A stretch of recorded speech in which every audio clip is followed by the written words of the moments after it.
So Damien, I want to stop feeding hay as soon as possible. What are my best options for quick feed this autumn? Oh look, when the rains finally get here and we get that autumn break, you've got 3 options for quick autumn feed. A forage brassica is always a good option, good quality feed, lots of protein and energy, but not too much bulk when you're running into spring as it tends to peter out. Another option is an annual ryegrass, a little bit more expensive in terms of seed, but good, quick, quality feed in late autumn and winter.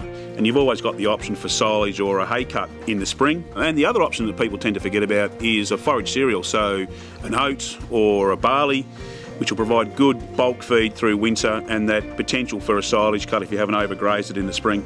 So when's the best time to sow these crops, and can I direct drill? Yeah, look, when it comes to sowing, it's always going to be reliant on soil moisture and when the autumn break does get here finally. But any time from, say, mid-March through to sort of later on in the season, provided we've got adequate moisture to get the crops up and away.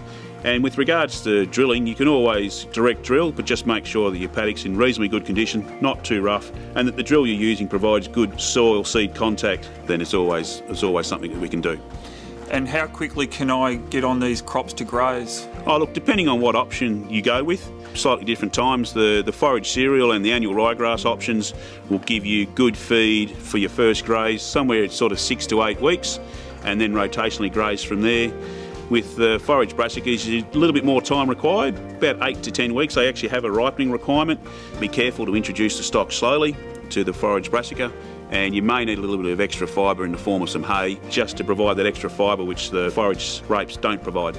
I've heard cereals are high in fibre, not so good at finishing off stock? Yeah, look, absolutely true, Anthony. They are high in fibre, but they do provide a good amount of energy and bulk feed. And if you're using a forage rape or an annual ryegrass, plenty of protein, plenty of energy, not as much fibre. So an option to get around that is to actually blend some of those options together.